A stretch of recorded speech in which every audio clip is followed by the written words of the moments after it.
आपके सामने स्क्रीन पर है कि इजरायली अखबार ने ये लिखा है, यदि होत एरोनात नौत क्या है, रिकॉर्ड आर्थिक लागत के बावजूद इजरायली कब्जे वाली सेना ने गाजा पट्टी में युद्ध के लक्ष्यों को हासिल नहीं किया।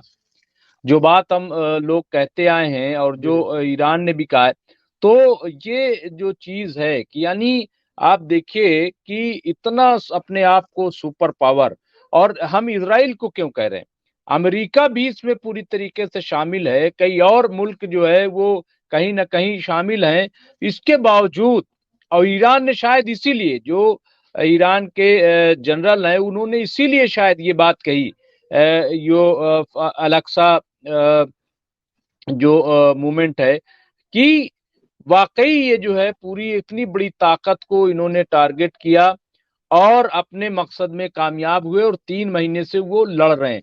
तो शौकत भट्टी साहब, इस पे थोड़ा से कि ये जो इजरायली अखबार ने लिखा है कि अपने लक्ष्य को, निशाने को, वो कौन से निशानात थे जिनको ये हासिल करना चाहते थे और उसमें ये नाकाम हुए, और ईरान ने जैसा कहा कि ये इनका सारा जो मंसूबा था वो सब नाकाम हो गया है इजराइल का। तो इस पे जरा से अगर रोशनी देखिए, डालें, उसके बाद फिर हम। इसराइल जी के ज्यादा इसराइल के जो ज्यादातर अखबार हैं वो अब खुल के इस बात को लिख रहे हैं।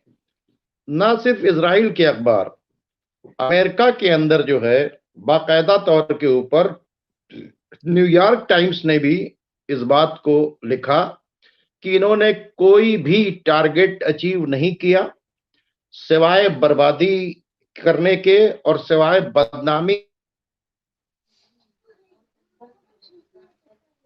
नेटवर्क की कुछ प्रॉब्लम हो रही शौकत भारती साहब के नेटवर्क में, वो जल्द ही आ जाएंगे शौकत भारती साहब। नेटवर्क हो जाता है तो बहुत सारे सवालात भी मैं दोहरा दूं तब तक, जब तक नेटवर्क ठीक हो रहा है। मुबीन अली ने सवाल किया कि मुमताज साहब, कल भी यही सवाल था। जी शौकत भारती साहब आ गए। जी शौकत भारती जी, साहब। तो जी किसी भी टारगेट को अचीव नहीं किया है और अब तो ये लिखना शुरू कर दिया है कि ये जंग जीत ही नहीं सकते, ये जंग नहीं जीत सकते। ये बात उन्होंने मतलब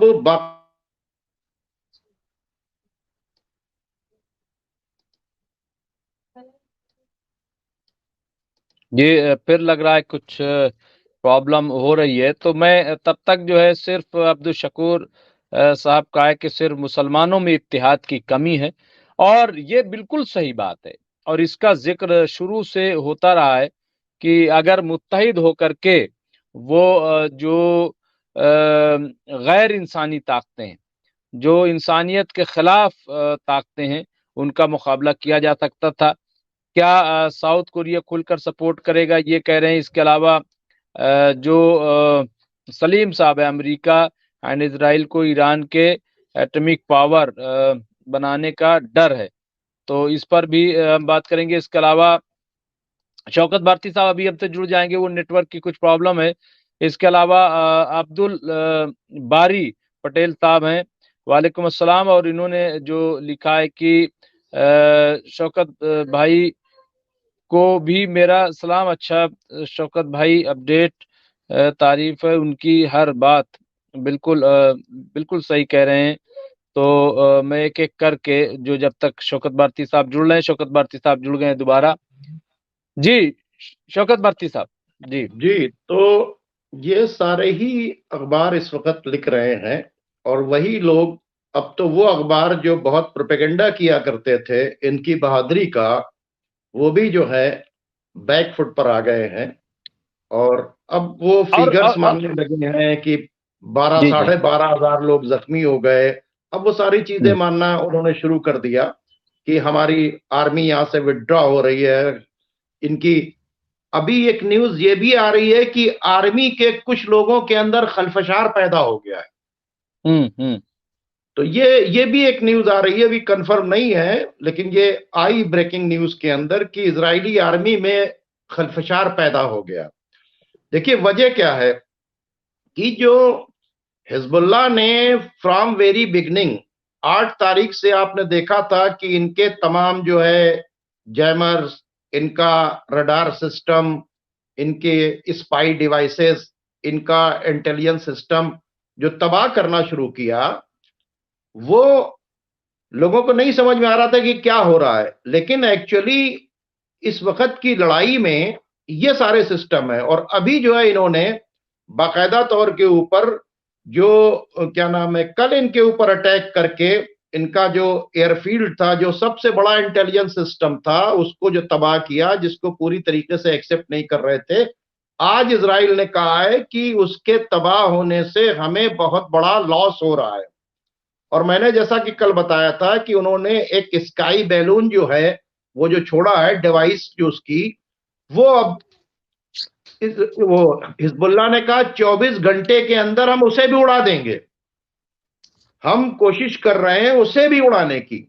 तो अब ये बात, और दूसरी बात, इजराइल की मिलिट्री ने यह कहा कि हिजबुल्लाह के पास ना सिर्फ मिसाइलों की तादाद ज्यादा है, रॉकेट्स की तादाद ज्यादा है, बल्कि उनकी एक्यूरेसी जो है वो बहुत जबरदस्त है।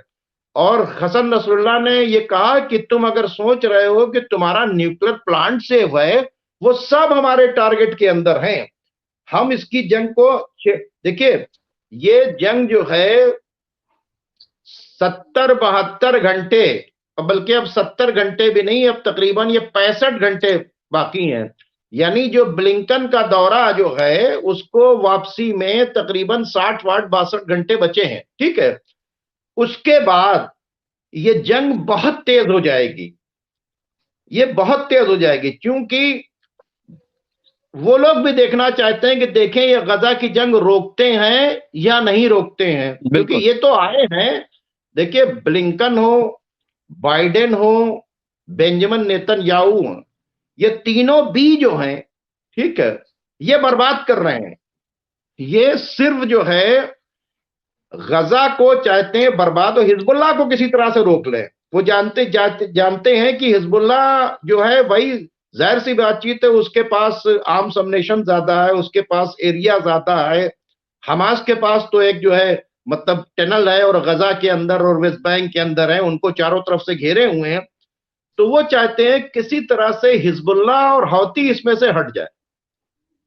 ये दो चीजें ये चाहते हैं, इसके लिए पूरी कोशिश हो रही है। और बाकायदा तौर के ऊपर क्या नाम है, वो ऑपरेशन चलाने की बातचीत हो रही है कि किस तरह से हम इनको कंट्रोल कर लेंगे, और ये पूरी जो खेल चल रहा है वो मतलब, लेकिन वो कामयाब नहीं हो पा रहा है।